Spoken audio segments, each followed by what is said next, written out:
Can a world created before time itself disappear without leaving a trace? In the beginning, there were no kingdoms, no kings, no thrones. There was only a feeling, and when that feeling repeats, when it is summoned again and again, when it is fed by attention or neglect, by desire or aversion, by pain, it solidifies, it accumulates, it takes weight, then shape, then intention, and from intention, all creatures of this world were born. If the feeling is pure enough, if its origin is noble and essential, a noble creature is born from the highest class. But if a creature matures too early in a land that cannot bear it, it gives rise to the wanderers, creatures of countless kinds, some peaceful, some hostile, and some whose intelligence rivals that of humans. And these are not to be trifled with. Then there are the steppers, noble yet inferior to kings, and then the kings themselves. And between them lie countless levels, all created to maintain balance. Each has a role, each was made for a purpose, each comes from this world. Except her. If she was not created for a purpose, why does she exist? The world of mind is divided into two continents, east and west, each with its own rulers, laws, and systems of power. The eastern continent is ruled by a single absolute king, known as Logos. Though every region has its own governor, all ultimately fall under his authority. It is a land of discipline and rigor, structured around three primary kingdoms. The first is the kingdom of language, a realm of vaults and intellect, where words are collected before they are spoken and ideas are studied before they are understood. Every new piece of knowledge, every word, every emerging concept in this world is recorded here, preserved within a vast archive, known as the Archive of Known Words. To the south, near the entrance to the kingdom of Nemos, lie the lands called the Archive of Time, territories that do not recognize the present. Their purpose is to store what was deliberately ignored, the seconds in which decisions were delayed, the truths that were refused, and the moments where silence was the coward's choice. Nothing buried there ever dies. It waits for the moment when the mind collapses and is forced to remember. In the far north stands Logos's true seat of power, the kingdom of calculation and cause. Here all decisions are settled. It is the supreme court of this world, and in times of crisis even the inhabitants of the western continent turn to its harsh yet just judgments. Its lands are composed of towering white structures, meticulously ordered, centered around Logos's radiant white palace, veined with grey marble, a city engineered to resolve every dispute and conclude every decision. At its heart rises the court of judgment, a structure resembling a court for all things, white and silver, built in an ancient Roman style. The chamber is cold and devoid of chairs, only a platform stands, upon which the king remains standing as he listens, and then rules. When Logos speaks his verdict, there is no return. He does not sit, because the decision itself stands on the edge of existence. The western continent is entirely different from the east. There is no absolute rule here, no single center of power. Instead, it is defined by the independence of its three kingdoms and by the presence of the main entrance to the kingdom of Nemos. The western continent is home to three realms, the kingdom of fear, ruled by Warden, the kingdom of longing, governed by Ivera, queen of tenderness and memory, and the kingdom of creation, led by Elira. Simple enough, right? Yet each kingdom possesses its own territory, its own laws, and its own source of power. Each has its own creatures, and even its wanderers are unique, shaped by the nature of the land itself. These three rulers are known as the kings of emotion, and within every kingdom the land is further divided into domains, ruled by figures of lesser nobility or greater corruption. I intended to explain the form and laws of each kingdom in detail, but I am running out of time, because something important has already happened, an injury, one that was destined to occur, and speaking of it is far easier than enduring what came after. All you need to know now are the following laws. Every creature in this world has one mother and one father. Two emotions blend to give birth to a new emotion.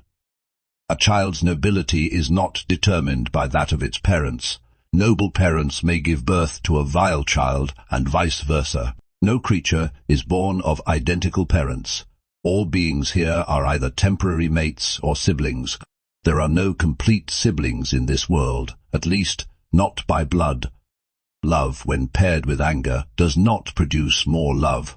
It generates hatred. And love, when mixed with attachment, does not repeat itself. It gives birth to longing over time. Some creatures ascend. Yet, ascension is neither a reward nor a choice. It is the inevitable result of three conditions. The creature is summoned frequently. It influences crucial decisions, and the mind cannot do without it. Still, there are kings who do not require ascension, pure kings who have existed since the beginning, like the king of memory and the king of logic, among others. Their place is untouchable. It may weaken in special circumstances, but it never disappears. 7 kings rule this world. The most dangerous and powerful of them cannot be seen, yet it sees everything. All right, this is enough for now. The damage has been done, and the sickness spread quietly until it grew out of control. After being ignored for far too long, there was no more room for denial. So she had to run. But run from what? From an environment that gave birth to the illness? Or run to isolate herself? Or run from herself?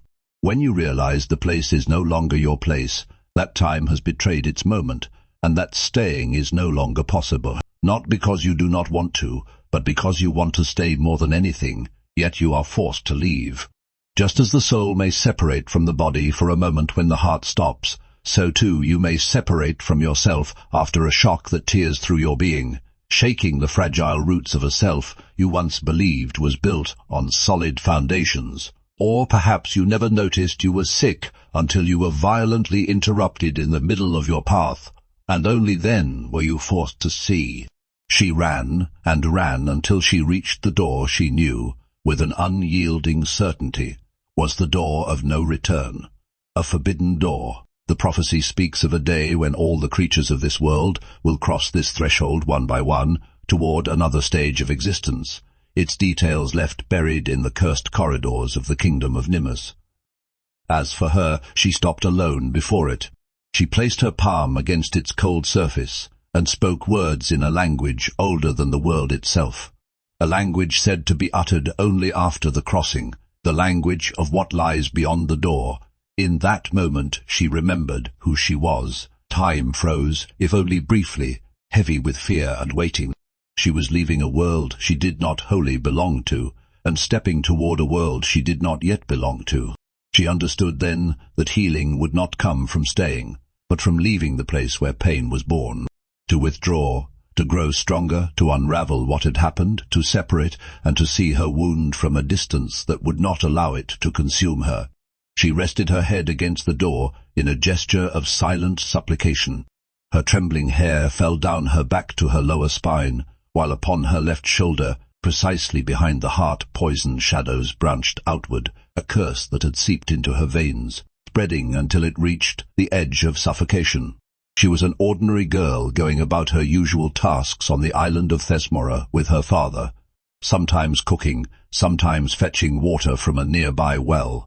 She hadn't noticed the black spot that appeared on her back while she was small, until the day she fell in front of her father.